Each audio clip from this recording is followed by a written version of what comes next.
live right now, but hopefully this will be just completely transparent to everyone and just treat this like a normal Zoom conversation. Jeff, to say a few words in about a minute, I think.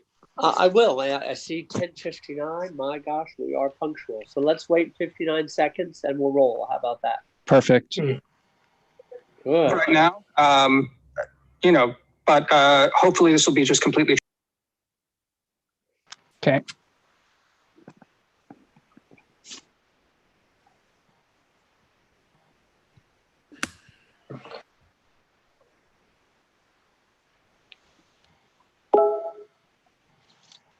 The room is filling.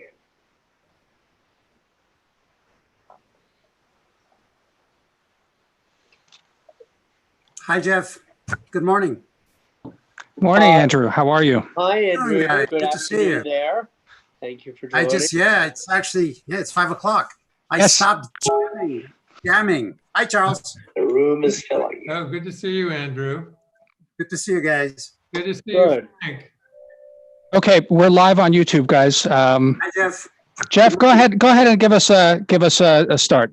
Sure. Hi, everybody. And I'm Jeff Gedman. I'm pretty certain I know all of you. And so welcome and thank you for making time. And welcome Charles Davidson, our publisher and co-founder. And welcome out at Stanford, Frank Fukuyama, our other co-founder and chairman, who was with us for a talk yesterday. And really a fabulous group of contributing editors and friends, both in the United States and abroad. And hi, Abe, and hi, Shadi. What a pleasure and what a privilege to be with you two. But I don't have the pleasure and privilege of moderating you. That's to Demir, who does a splendid job with these things. And there's so much I would want to say about the subject and both of you, but we're dividing labor. So Demir, TAI, colleague and executive editor, over to you, sir. Jeff, thank you very much. I'd like to welcome everyone. I just want to say a few words very quickly before we kick off. We are streaming live to YouTube. So for all of our participants that are here on the virtual roundtable here and on Zoom, we have your mics muted right now. Please take a second to make sure that you don't have the live stream running in the background because it creates a feedback loop and it's very disorienting. Second, to everyone concerned, we are recording this for posterity. So, just keep that in mind. Finally, normal ground rules for Zoom for the people here within the room. We will have a question and answer session after our two distinguished guests speak. So please just either raise your hand or text me on the chat. To all of us joining us, to all of you joining us on YouTube Live, use the commenting feature there. One of my colleagues will be following that and will be feeding me potential questions. So we want to have a reasonably hard stop around noon, so I won't be very long-winded with the introduction. Liberalism and its antagonists is our subject today. I have learned so much over the years from both of our guests. Abe Shulsky from Hudson Institute wrote an excellent essay for us here at the American Interest in 2014 titled Liberalism's Beleaguered Victory. I encourage you all to read it. Our publisher, Charles Davidson, actually brought up this essay to me and our editor-in-chief, Jeff, the other day, and it's part of the impetus to discuss this. And our other discussant, Shadi Hamid of the Brookings Institution, is also no stranger to these kinds of debates. He's the author of the book Islamic Exceptionalism, and he's published extensively on the subject. Two essays from 2018 we circulated on email, but they're both worth your time. Post-Liberalism East and West, and the Rise of Anti-Liberalism, to be found in Foreign Affairs and The Atlantic, respectively. So, Abe, your essay is a starting point. I think given how illiberalism has taken more solid root in the West over the last 3 years, and not least among people on the right, especially here in the United States, we thought it'd be a good time to have a good open discussion about some of these issues. So why don't you start us off, Abe, have Shadi come in after that, We'll then open it up to questions and see where this takes us. Abe, please. Okay, thank you very much, Damir and Jeff, for holding this, and Charles. I'm very pleased to be able to discuss all this with such a distinguished group. The article that you mentioned, I wrote, said in 2014, and it started from the sort of general, I think, sense that I had that while liberalism had been in the grand sense sort of victorious and had certainly in the 20th century vanquished both communism and fascism, its main ideological opponents. In addition, the strongest, the most prosperous countries for the most part really belonged in this liberal democratic camp. And this was not seen as accidental. This really had to do with the sort of fundamentals of the basic sort of political philosophic view, which was, on the one hand, that freedom and the rule of law had the effect of liberating everybody's talents, creativity, ingenuity, hard work.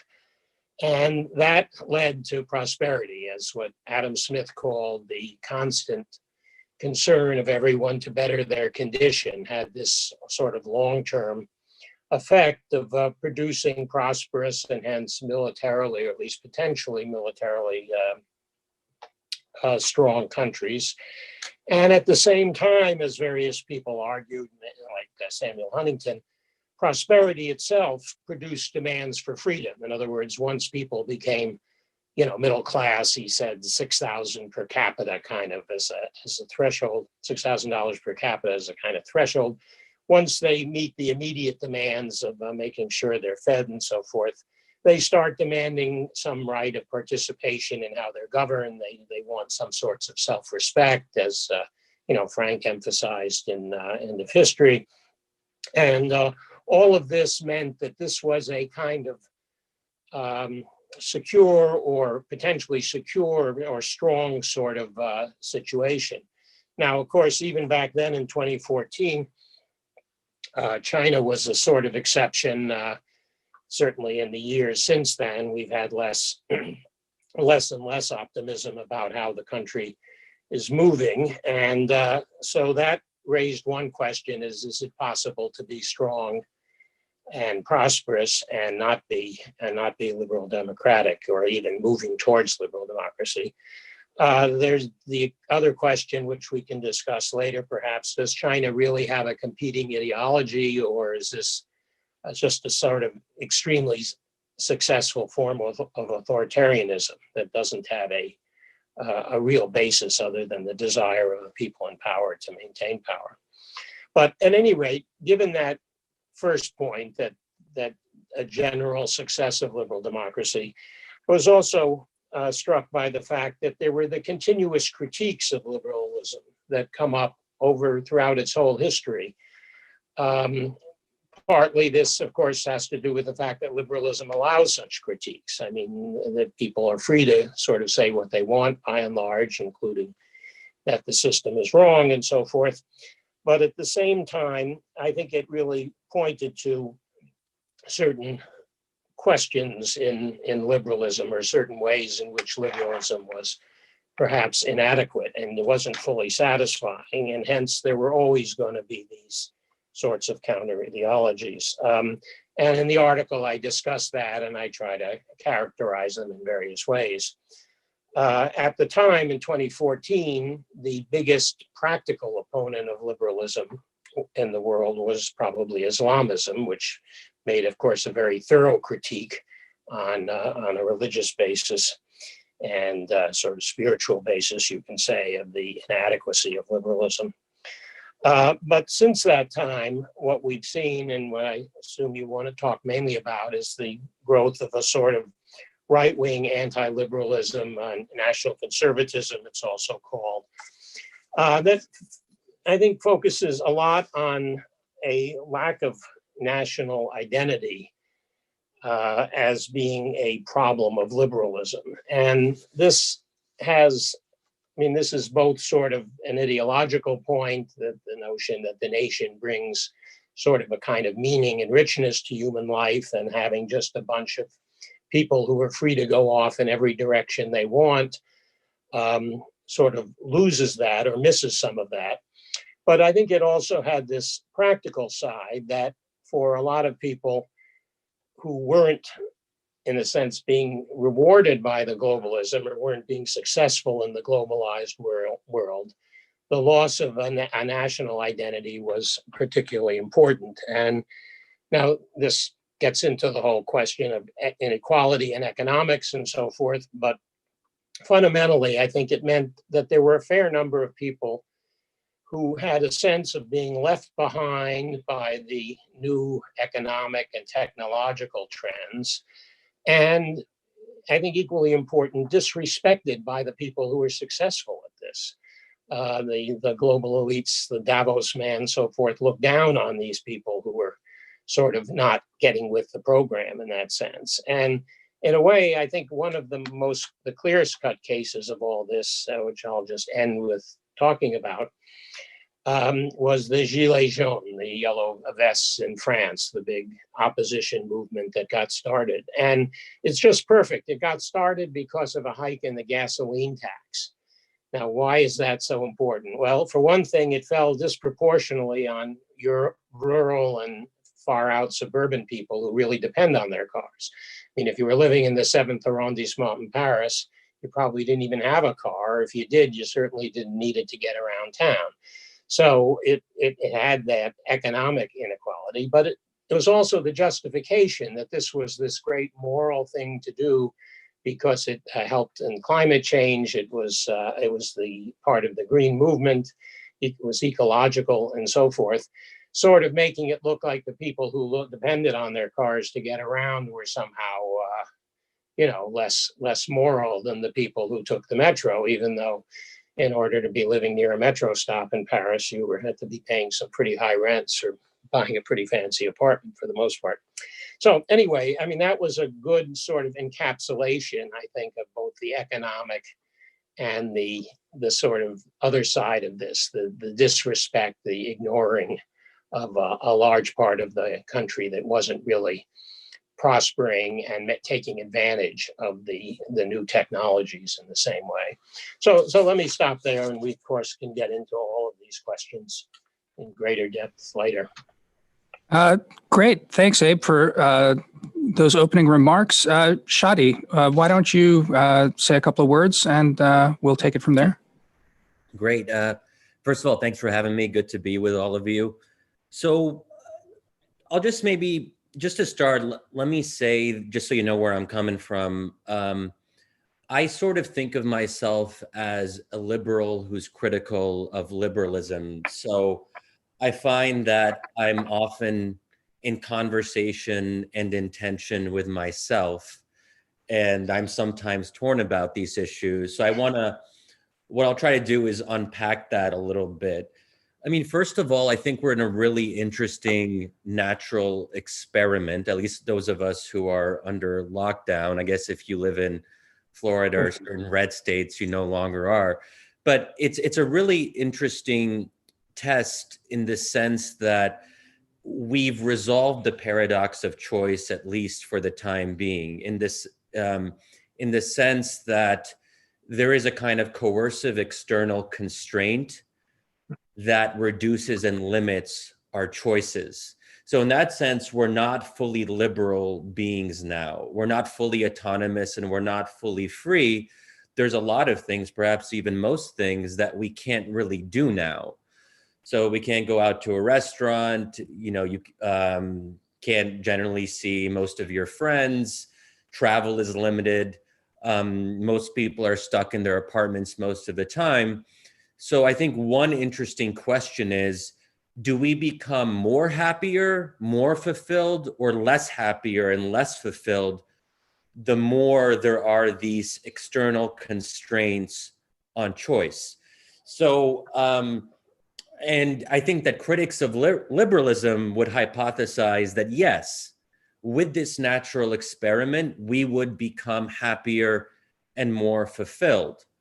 And most of you will be familiar with the whole the behavioral economics around this, where different authors have talked. A famous experiment is the jars of jam experiment, where if you give people 30 jars of jam in a supermarket and you ask them to choose only one, you might think they'll be happy to have all these choices, but what ends up happening in practice is that they end up being really unhappy with their choice because they see that they had all these other options and they're overwhelmed by choice, right?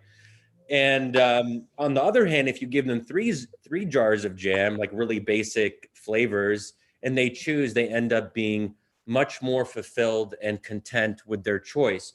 So we're literally living the jars of jam experiment day to day right now, right? And what I have found, and I'll just be a little bit open about like what the experiment has led me to conclude on my own. Obviously, I wish COVID never happened, to be clear. But in terms of like being stuck in my own apartment and being forced to live differently and to reflect on how I make decisions and how I make choices about what's important to me and what I value in my life, I'm starting to conclude that I am happier and more fulfilled with much less choice.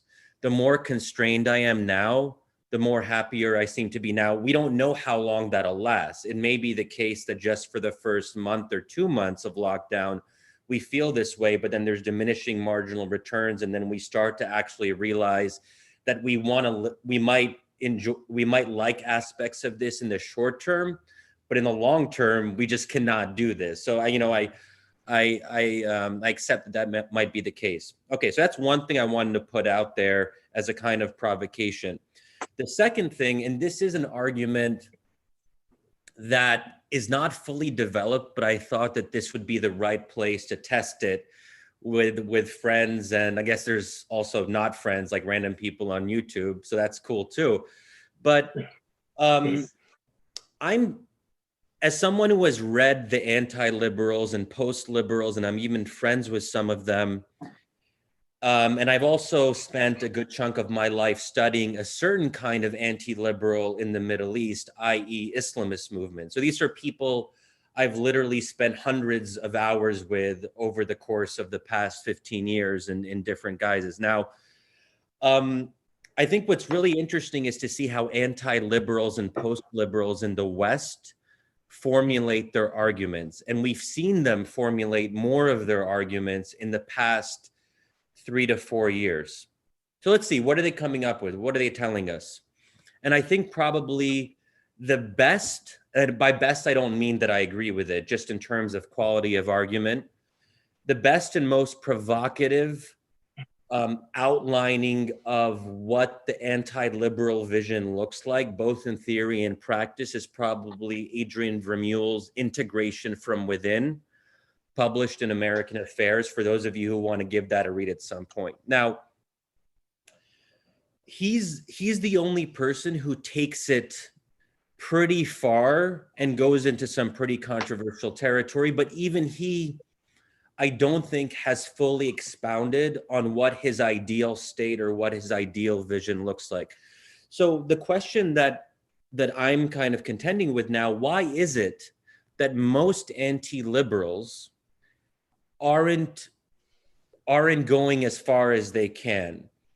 And they're almost holding back. And this is the same thing I would say with Islamists of the Muslim Brotherhood ilk, who I've spent the most time with in the Middle East. They're very coy. I don't want to, coy makes it sound like they're being insincere, but they're very careful, and almost they're suffering from a lack of confidence in terms of outlining details of what the alternative looks like in theory. And this suggests to me that because we're all still living in some sense in a liberal world where liberal ideas are dominant. So even people who are anti-liberal are constrained by that world. Try as they might to go beyond it, to supersede it or whatever, they still can't. What does that tell us? that tells us that liberalism, even if we look at its most vociferous and most articulate critics, is more powerful than we might think. Even from the standpoint of its critics.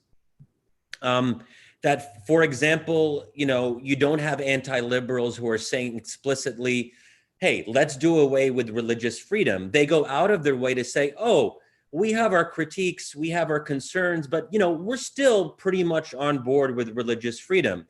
Most of them will say they're pretty much still on board with democracy, but they don't want it to be as liberal of a democracy. They want a vaguely more illiberal. But then when you say, what does this illiberal democracy look like?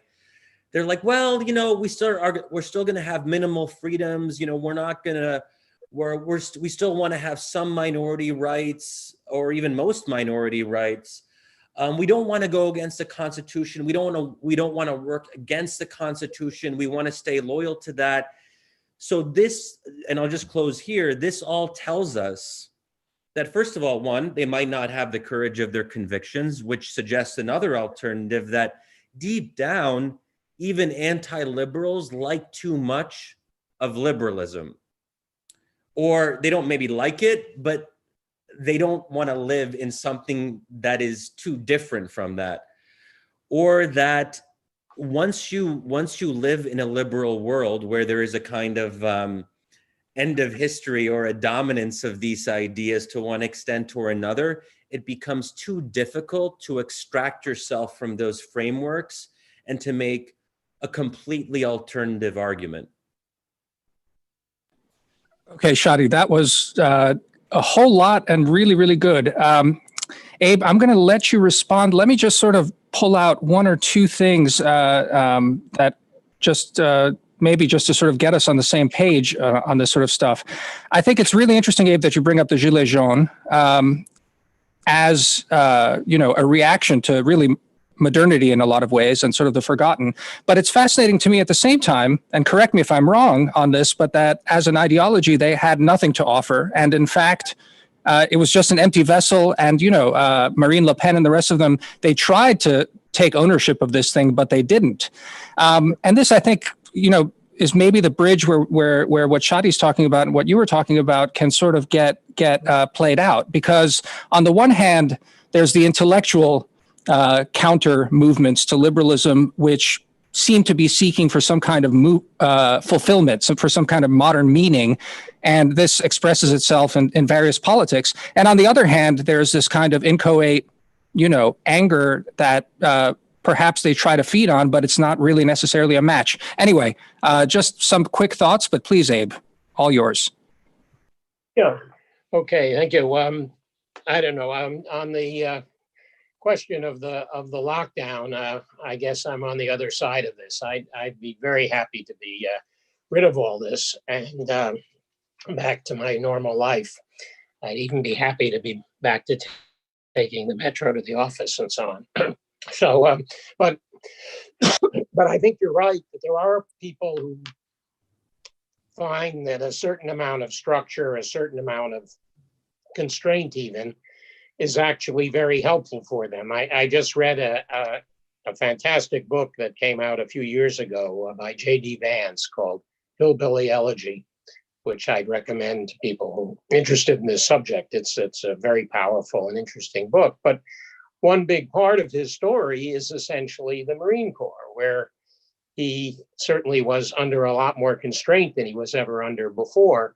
But he also had a sense of purpose, and even, he said, a sense of agency, in other words, so that even though he was very constrained, he was expected to do things, and his own behavior was supposed to make a difference. And I don't know, that may be, in a way, the opposite of someone like myself being in the lockdown, who certainly is serving no purpose other than not contracting a virus by being here. I'm not really much helping anyone else fight this thing.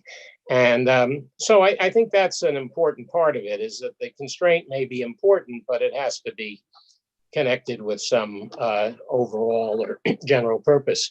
But on the question of the Gilets jaunes, you're absolutely right. I mean, it was just an anger, just a revolt of this combination of both sort of being disrespected and also having this, new tax on them and so forth. And that was just the last straw.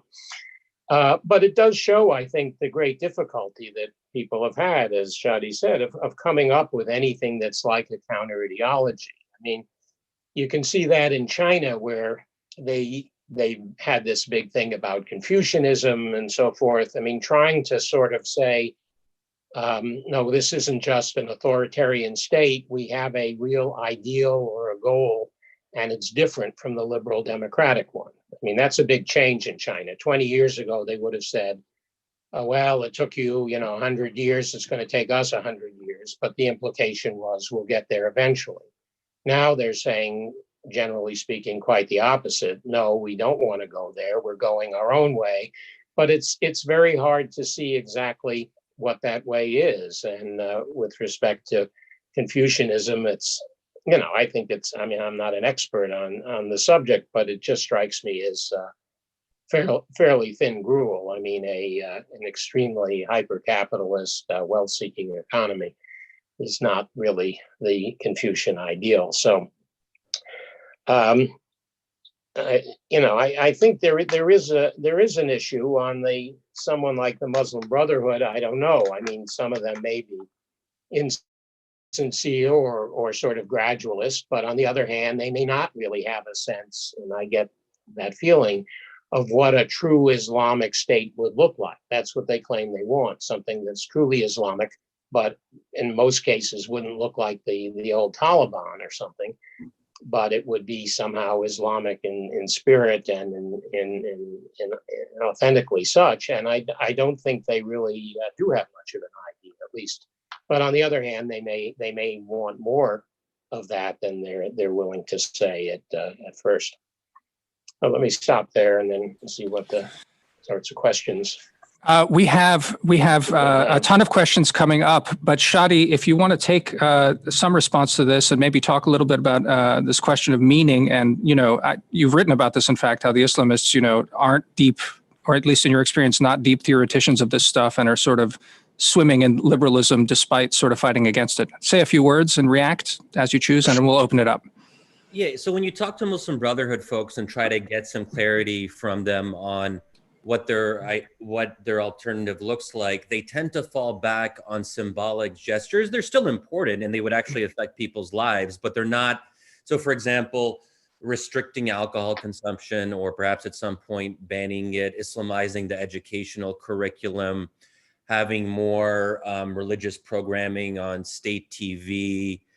You'd have maybe some sex segregation on certain levels of primary and secondary schooling, things of that sort. That's different, and that's more illiberal for sure. And they don't apologize for that. I mean, otherwise, what would be the point of being Islamist? They are different. They are distinctive. But they're not able to do a complete alternative vision or reworking. They're still thinking, certainly within the nation state. They can't think beyond the nation state. And this has been one of the critiques of Islamist parties like the Muslim Brotherhood, is that they can't think beyond the state. And now that's not surprising, because unless you are, I guess, 100 years old, you wouldn't, living under the final years of the Ottoman Caliphate, you've never lived under a caliphate. And even then, you would have been only like 4 years old or something. So in that sense, most Islamists are stuck, straitjacketed almost within the nation state, and that constrains the realm of the possible, right? So that's one thing. And I think Turkey's another good example of this. Someone who does have a lot of power and could theoretically do a lot to reshape society according to his own distinctive vision, President Erdogan, he's become more authoritarian, but he hasn't necessarily become that much more Islamist. And instead, I would say he looks a little bit more like an Islamic Orban, for better or worse, depending on your starting premises.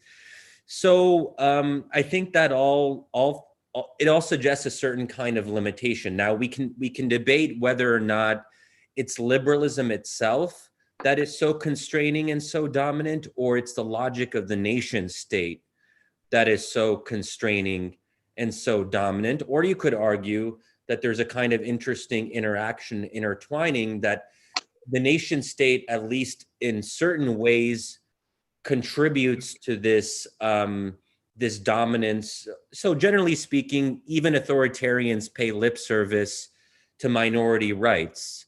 Even authoritarians pay lip service to minimal freedoms. They might not actually practice it in practice, but it's interesting that they still feel a need, with maybe the exception of countries like China that don't even really pretend, but most authoritarian countries feel they have to operate within that kind of vocabulary. Okay, great. So like I said, we're getting a lot of questions piling up. Dalibor, Rohach, go ahead. You go first. Let me see. Great. Damir, thank you. This was fascinating. I was struck when Shadi opened his remarks by pointing out that he felt actually more fulfilled and happier during the lockdown. I share to some extent that sentiment. I like the structure. I like the routine.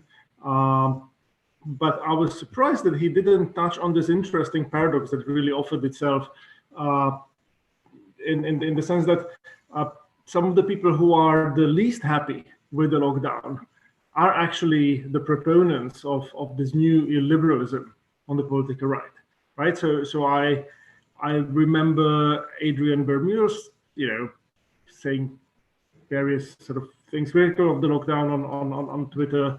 I saw Sohrab Ahmari being critical of the lockdowns.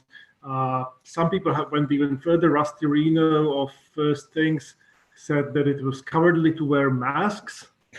So that to me is quite striking. People, once somebody else's idea of the common good is imposed on them, suddenly discover their inner libertarians, and that to me suggests that their alternative that they try to construct to contemporary liberalism might not be very robust, might not be very sort of driven with content. Not only they sort of refuse to articulate what it is that they mean by the common good, but there's a sort of assumption that they'll be the ones in charge and they'll be the ones sort of directing society towards some end. That once it's somebody else, once they get the taste of their own medicine, their commitment to illiberalism, I think, becomes somewhat weaker. So that's just a brief remark I wanted to share. Yeah, that's it's to what extent. Let me train that into a question, maybe Abe and Shadi. To what extent then is this a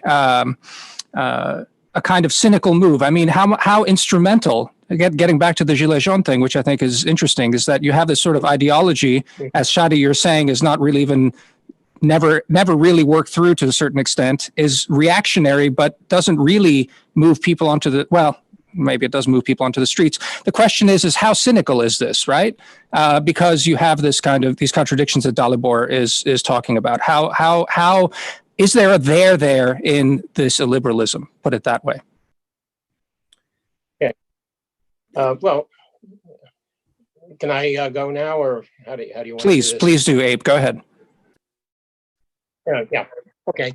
Well, I mean, for one thing, the people who we're talking about now tend not to see the American society or European societies as particularly liberal anymore. I mean, they look more at what they see as a kind of totalitarian movement of those societies. In other words, it's one thing to say, okay, liberalism certainly, I think, understood and, from the bases of Locke and the rest of it, sort of reasonably leads you to something like gay marriage, or at least, if not that, some sense that, everyone's life is to be lived as they see fit, and that includes their sexual life, their partnerships, and so forth, and all of that.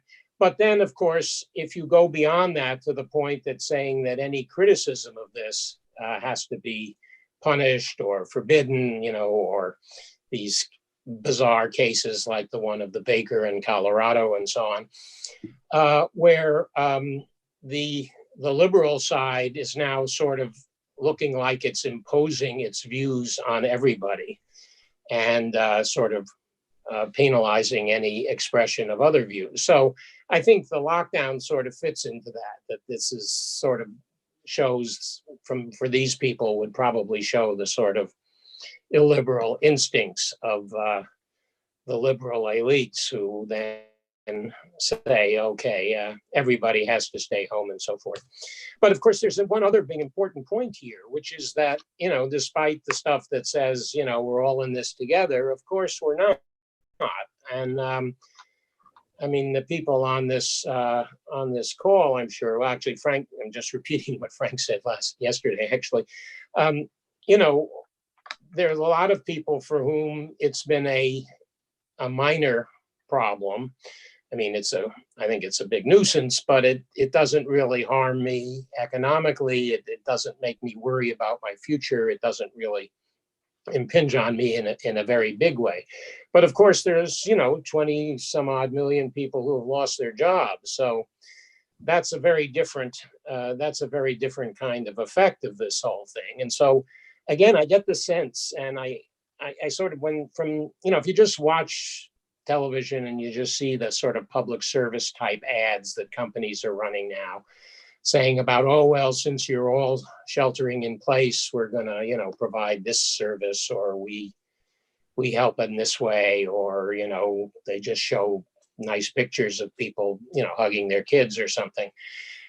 There's a large part of the country for whom either staying in place means not having an income, or who are actually going out and earning their income and running risks that other people aren't. So there's a kind of disrespect in the public discussion of this that I think a lot of these people are reacting to, and who knows what the longer term effects would be. But on the point about a real clear case of what people want, I think you're right. I mean, that you get very little sense of that. I mean, especially in the US, because the sort of the liberalism and the Constitution are much more deeply ingrained here. In Europe, I suppose there are some people who are out and out fascists in the technical sense, that they really would, given the choice, do what the Nazis did to Germany when they got the chance. I mean, there may be such people. I assume there are, but I don't know how many. For the United States, I always get the sense that people want to sort of go back to the 1950s in a way, but without the blemishes, without segregation and so forth. With a sort of, mainly without segregation. I don't know about the other things, but certainly they would say, no, that was wrong, and we shouldn't have that, and so forth. But that they want the atmosphere of the 50s of a much greater restraint on the part of society, a much greater sense of the importance of religion, much more public talk about religion, and nobody complaining about a Christmas display in the department store window and that sort of thing. Shadi, any thoughts on that, or should we go to the next? Yeah, sure. Just very quickly. What Abe said made me think about some of my interviews with AfD figures in Germany when I was there in October. That they would, AfD being the main right-wing populist party in Germany, alternative for Germany, that they defended their anti-Muslim sentiment, which they would be careful to couch by saying, well, we're not racist, but, which is always a tell, I guess. You don't want to start a sentence that way. But they would defend anti-Muslim sentiment on liberal grounds, saying that the Muslim minority in Germany and in Europe more broadly is too religiously conservative, too observant, and too illiberal, and they are threatening the liberal gains of Europe and Germany in terms of gender equality, secularism, not having too much religion in the public sphere, so on and so forth. That's also the case with with right-wing populists in a number of other countries, including in the Netherlands, Sweden, Finland, and so on. So that's a really interesting development.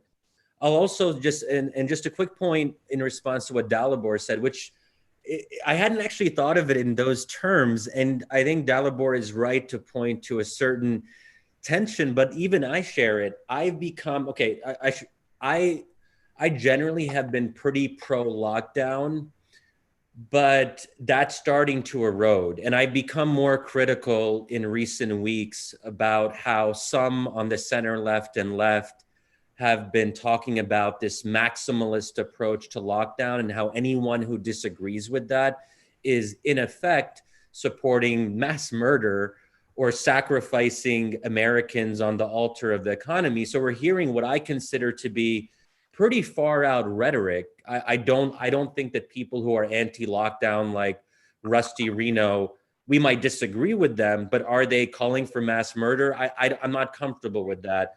And when Mayor Bowser here in DC announced an extension of stay-at-home orders until June 8th, my instinct was to say, I don't know if I'm on board with this. I'm becoming more open to some of the arguments about, look at Florida and other states. I was about to say other countries, but sorry, other American states. They are states that are reopening more quickly and never even had that anything resembling a serious lockdown. And we should be willing to look and say, well, oh, did they maybe do better than we may have expected? Florida does seem to have done better than the worst case scenarios. So how do we explain this? And I don't actually know the answer. And Dalibor, I thank you for what you said, because that's something I'll want to work through. Why is it that I seem to like some of the constraints of lockdown, but I'm becoming more critical of lockdown myself? And I would suspect that one answer to that is because I'm reacting to liberal dominance in the public debate. And I assume that's part of what's driving Sohrab Ahmari and Rusty Reno. And unfortunately, I think those who are critical of liberalism can't help but be at least somewhat reactionary.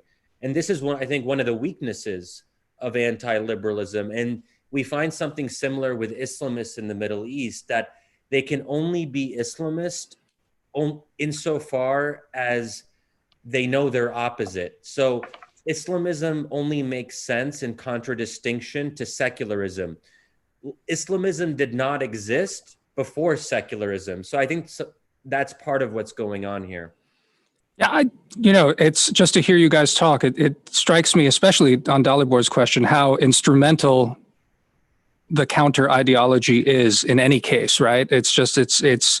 And how it's able to pivot around these sorts of issues, and it's not really consistent because it is reactionary, as you say, Shadi. Okay, guys, I'm going to try and start grouping people in two because we really do have a lot. So, Ron, could you ask your question, Ron Dworkin, and then after that, I've got Giselle Donnelly. Go ahead, Ron. Can you hear me? Yes, go ahead. I'm going in and out of my internet, so sorry about that. I'd like to ask my question in. Can you still hear me? Yes, we can. Okay. By way of an analogy, I have a housekeeper. About 2 months ago, before the quarantine, she was furiously sweeping the house, sweeping the dirt outside the house to the yard. And I asked her, I told her, don't worry about it so much. And she said, oh, thank you. My last employer was really very obsessive about cleanliness in the house. And I said, don't worry, a house is necessarily a dirty place. Now, the analogy here is this. Liberalism thinks that crazy ideologies are like dirt that can be kept out of a house, but they can't be. They will always be coming back because a house is necessarily a dirty place, just as a society is necessarily a dirty place. And so the presumption of liberalism that it is not an ideology and it can keep these other ideologies at bay is already wrong. The other issue is I looked up her previous employer. He was an upper middle class knowledge worker, and he also had his own identity, his own ideology, and that was to keep a clean house. But he, of course, had the money to have a housekeeper to do so. And so in a way, the liberal position is wrong about keeping ideologies at bay. And it's wrong about itself because it too has an ideology. Of course, it's a luxury and only certain people could enjoy it. So I wonder if you can take that into account in understanding the problems with liberalism today. Thanks, Ron. That's terrific. Giselle, go ahead. Let's take two at once, and then we can keep the conversation moving forward. Okay. I'll try to be quick. Although I have to observe that Shadi's embrace of the lockdown probably lasted about 20 minutes. So I think that's a testament to the strength of the underlying liberalism he was describing, which is also kind of my question about both the discontents on the left and the right end of the political spectrum. It does seem there to be both, there's a materialism and a presentism about these critiques that really makes you wonder whether there's how durable they will be or how instrumental they are, to put it in Demir's terms. These cycles come and go. We have an end of an era, about once every 75 or 80 years, whether it was James Burnham or Oswald Spengler or, some of the older iterations of this phenomena that I've written about. But also the critiques seem to be centered on economic concerns, particularly in strikes me as opposed to the political durability of liberal societies. Again, they seem to be built for the long run. Certainly, if you take the American and British examples of the last 500 years or so, and also their strategic success, that ability to take a licking and keep on ticking, to quote the old Timex commercial. Our successes in wars and other competitions aren't necessarily triumphs at the beginning, but just because of the sort of pluralistic nature of decision-making and the society, our ability to stick to things, even in a contentious situation or in a seemingly a dire situation, has been pretty remarkable. Again, if you sort of open the aperture a little bit and consider it over the course of centuries rather than over the course of a few years or decades. Thanks, Giselle. Abe, Shadi, do you guys want to each take one of those, and we'll keep going? Okay. Well, to Ron's point, I think, yes, it's true that liberalism is a sort of ideological position, even though it sort of claims to be a non-ideological position, and that's part of the problem that it always gets into. But I think more importantly, on the question of why there are always going to be these counter-ideologies, is that liberalism just has a certain kinds of assumptions that I think work out most of the time for most people, but are strictly speaking not true. In other words, we talk about a right to life, and that's in the Declaration of Independence. That was sort of a basis for Hobbes and Locke and so on. And yet that life can be protected against violence, perhaps, and against disease, although in this particular case, we're having some difficulty, but I assume we will eventually succeed. But there's still, human beings are still mortal, which still raises all sorts of other questions that liberalism says, yes, well, that's fine. You can go off and privately on Sundays or Saturdays or whenever, worry about that part of it. But in the public square, we sort of don't bring in the questions of mortality, even though we are in fact mortal. And there's sort of the same thing for our social instincts. I mean, human beings, if you look at primatology and evolutionary psychology and the rest of it, didn't evolve as individuals. We evolved as parts of groups. I mean, this goes back to before the even human specifically human species and so forth. And so we do have certain instincts that, again, have to play out, but aren't supposedly recognized in a major political intellectual way. So there are these entry points, so to speak, for all the dirt that Ron was talking about, that there are things that liberalism doesn't really satisfy and can't satisfy and doesn't pretend in a sense to satisfy, except that they are there and they sort of percolate around. Now, I just say to Giselle's point, I mean, yes, precisely, that liberalism, my teacher, Leo Strauss, used to say that Hobbes and Locke built on low but solid ground. They had premises that were not noble or elevated in particular, but they certainly were solid in the sense that they referred to what most of the people are concerned with most of the time. And I think that does give us our stability and our stick-to-itiveness.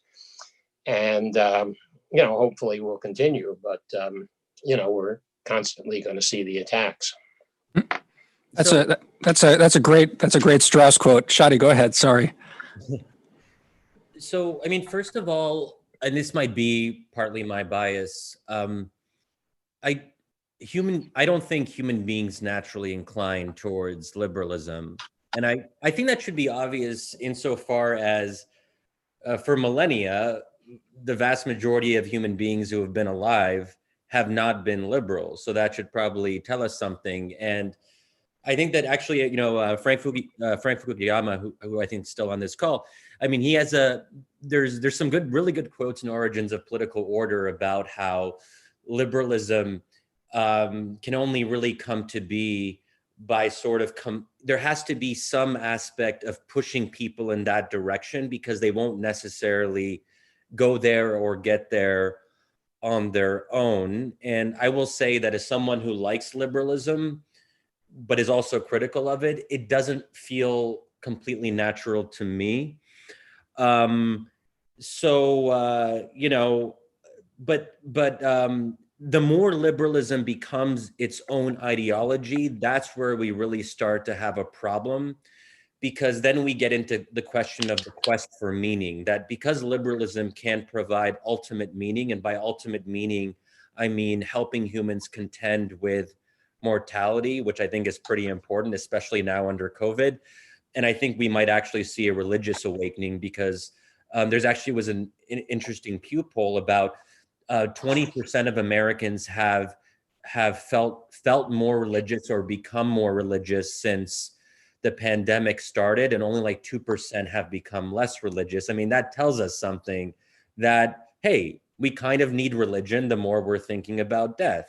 And if we keep on thinking about death more and more in the coming years and decades, and if you add to that climate change and other pandemics that might actually be our new normal, hey, this is, liberalism can't do much about that. But unfortunately, liberalism, I think, has a natural trajectory where it starts to become more aggressive and more expansive, and doesn't allow as much room for religion and alternative sources of meaning. I think we've seen that in Europe, that public religiosity is discouraged, at least in Western Europe, considerably.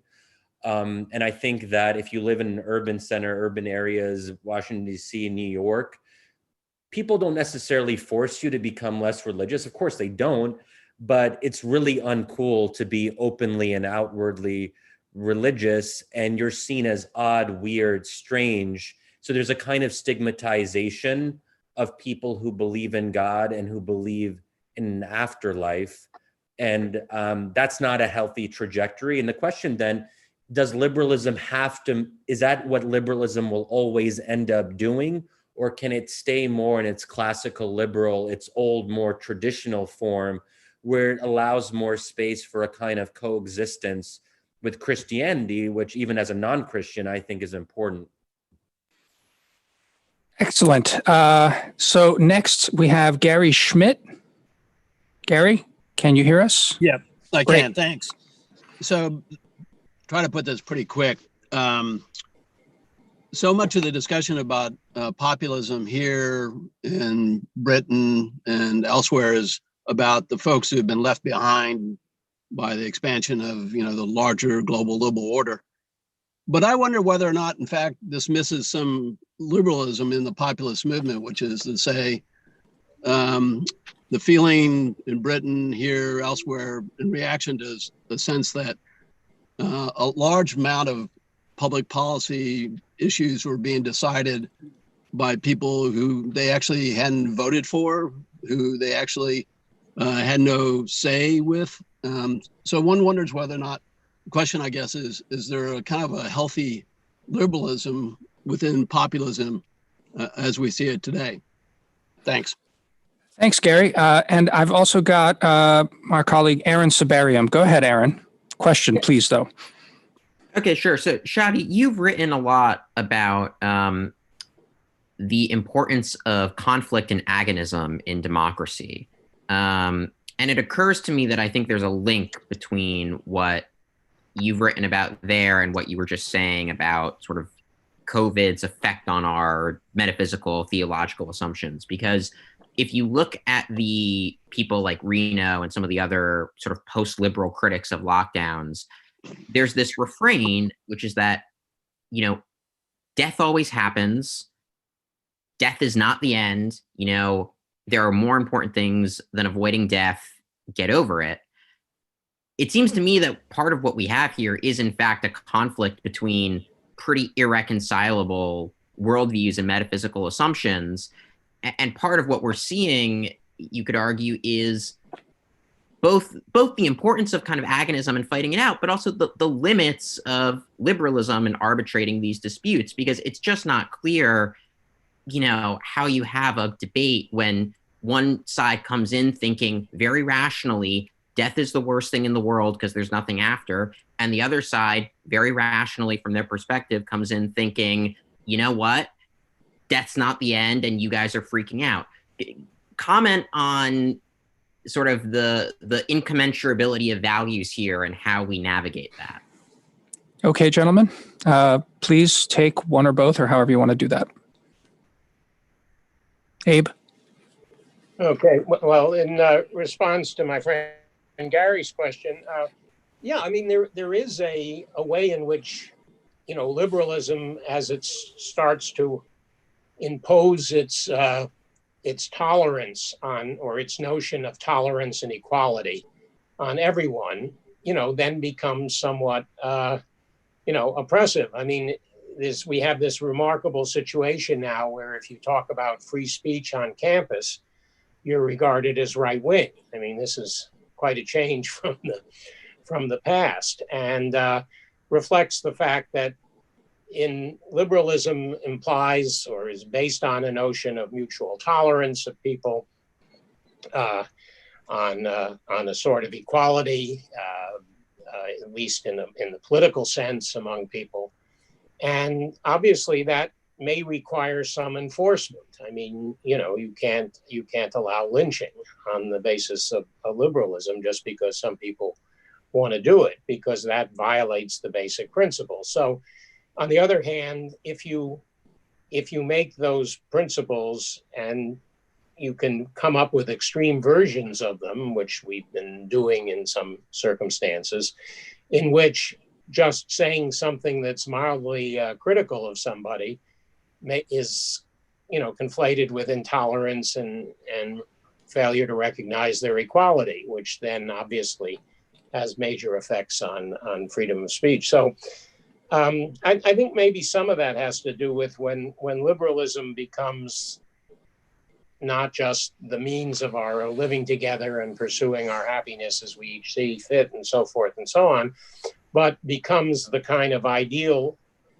to be pursued, becomes the purpose of some people or some group of people, then it is going to be subject to this. And I think Gary's absolutely right that a lot of the reaction to it that goes by the name of populism is in fact a sort of a liberal reaction to this kind of extreme misunderstanding of liberalism as a kind of goal of life, in a sense, as opposed to a way of living together. Shadi?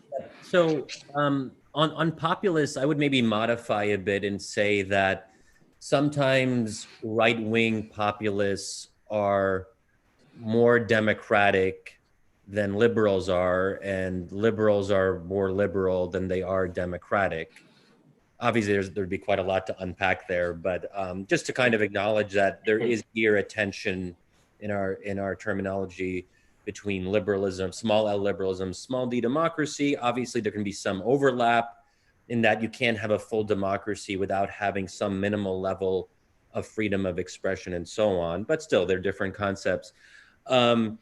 Aaron brings up a really interesting point, and I recall that in one of his early press briefings, but my sense of time is distorted, so I don't know when that would have been. Donald Trump said something that I thought was fascinating. He said, quote unquote, "The whole concept of death is terrible." And I tweeted in response to that, like, oh, that's like it's hard to argue with that. That's pretty sensible. But then after I tweeted that, some of my, some Christian tweets said, Shadi, actually, no, that's not a good thing for him to say. That's actually a profoundly un-Christian thing for Donald Trump to say. And it shows that he doesn't have any sort of natural Christian sensibility. Death is not terrible, Shadi, which showed that as much as I'm a believer, I study religion. That's part of like my everyday life, but even I'm so much a product of a liberal world that I saw Donald Trump saying that. I'm like, yeah, that's reasonable, right? But maybe it's not as reasonable as we might think.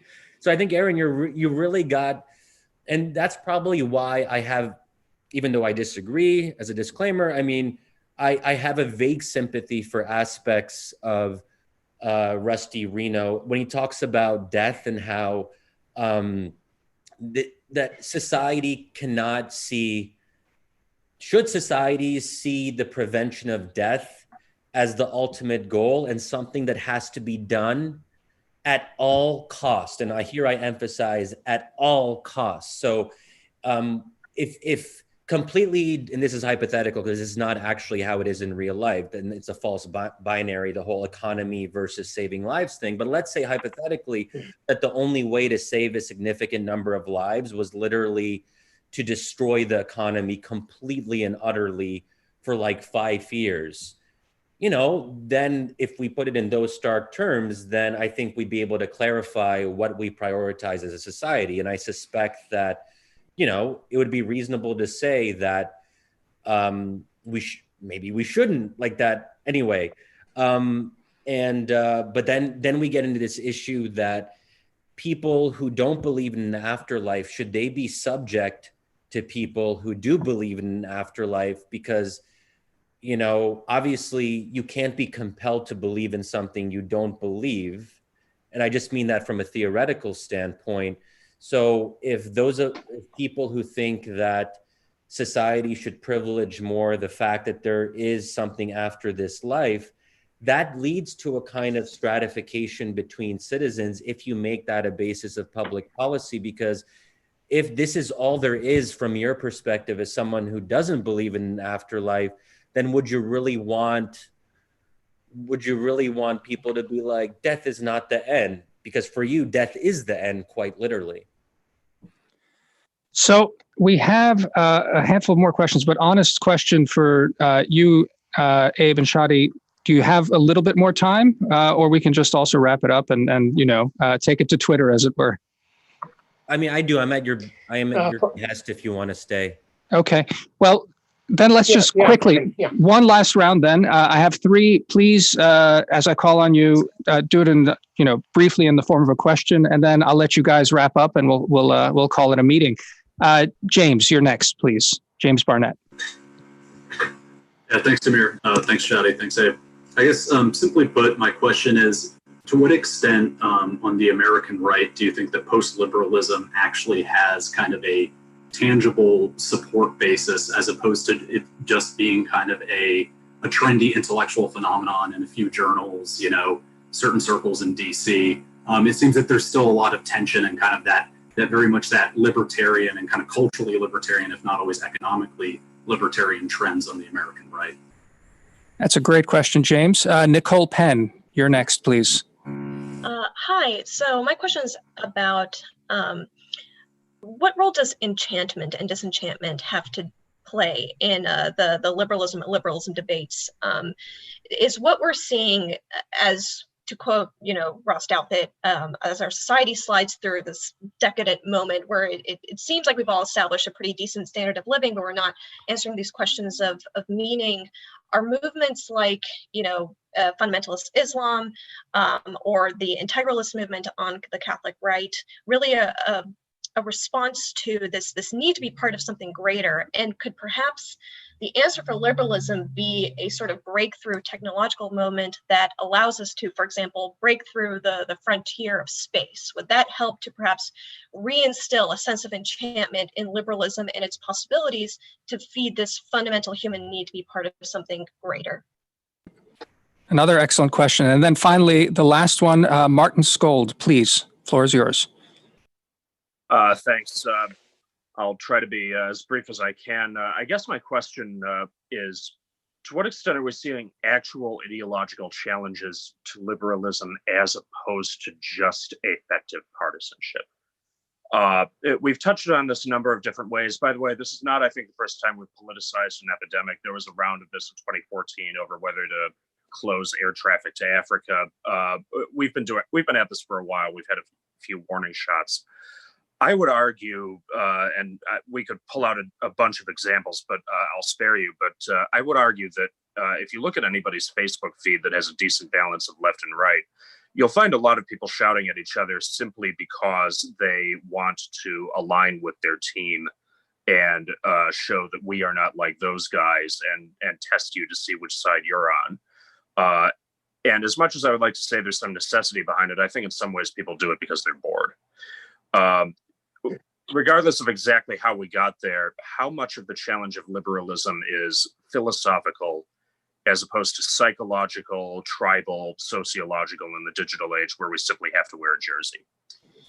I think those are three excellent questions that happen to go well together. And actually, I'm really pleased that we're wrapping up on this. So gentlemen, Abe, the floor is yours. Okay, thank you. Yeah, on the question of is there a real sort of ideological basis of the post-liberalism or the anti-liberalism, the populism, my impression is that if there is, it hasn't really been developed yet. And in this country, I think it would have a very difficult time because the sort of constitutional principles are so deeply ingrained. Clearly, as mentioned, I mean, the polarization, tears away at the sort of fundamental liberalism because it sort of suggests that there's really no compromise possible. There's there's a sort of inherent fight that's going on now. I don't know exactly how we get out of that. It would be nice if it were possible to tone it down somewhat, but that doesn't mean that anyone has a particularly clear vision of what kind of society they might want to produce. Now, in Europe, it may be a little different. I mean, I don't know. I mean, take the case like Orban or even Putin, who, again, I mean, technically is democratically elected and sort of totally controlled elections. But he sort of keeps looking around for something, and Russian nationalism certainly played that role, and the Orthodox Church. He's tried to make into a sort of center of Russian life. I mean, I get the sense that it's not very real. In other words, it doesn't have a very strong basis. Orban certainly has a great popularity in Hungary, and there's a kind of basic Hungarian nationalism that exists because it's among other things just a very different ethnic group of people. I mean, in terms of language and so on, from their neighbors. But again, I don't know that I heard him in a conversation with Chris DeMuth at this this conference they had back in Rome, and for all of that he said, he didn't really say much about what the basis of what he saw for the country. I mean, it was just Hungarian nationalism, but without much content. And interestingly enough, I mean, in the case like Orban and even Erdogan, and for that matter, Putin, all of them have these pro-natalist policies, because if nationalism presumably means anything, there ought to be, a population that can sustain itself. And in none of those three cases is that happening now. And that's been a great frustration for these leaders, which sort of tells me that somehow they haven't really touched the vital nerve. The interest in space thing, I think that could be. I mean, one of the things that could sort of give meaning in liberal times is science. I mean, certainly the people devoted to the scientific life find that as a basic kind of goal, and for the populace as a whole, the space program used to provide that to a certain extent. Whether that'll happen now, I don't know. I mean, that's an interesting question, if whether a serious attempt to colonize the moon or Mars or space stations or whatever would sort of give a feel for a sense of purpose of human life that's otherwise missing. I don't know. That's an interesting point. Yeah. Shadi, take us out on meaning, on enchantment, on any of it, politics. Go ahead. Yeah, on whether post-liberalism is just an elite preoccupation in DC and in other certain places, I would say that Trump is the first American president who I would say is definitively outside the classical liberal tradition. I would say that Trump, if I had to describe him, is something of a post-liberal or even an anti-liberal. But people can disagree on that, I suppose. But certainly in my lifetime, I can't speak to the way things were well before I was born. But at least, in the recent modern era, Trump stands apart. And I think he also represents an intellectual trend. To say that Trump represents an intellectual trend, pushing things a little bit. But there are those who, in his name, trying to create a kind of Trumpist intellectual framework. And that to me seems like it could be compelling on a mass scale. Like, I think folks like Senator Josh Hawley and who else? Tucker Carlson, I think, represent this kind of interesting melding of economic populism with kind of social conservatism, and we'll have to see where that can go. And certainly, it's had some success in Europe.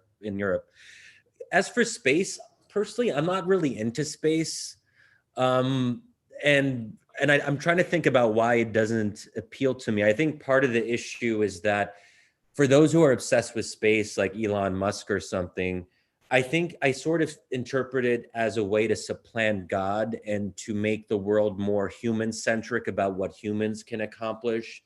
It makes us bigger, when I think what we should really be looking at is how to make us a little bit more modest or humble about what we are able to achieve in this world. And I don't think space really speaks to the question of mortality, at least not in a very straightforward way.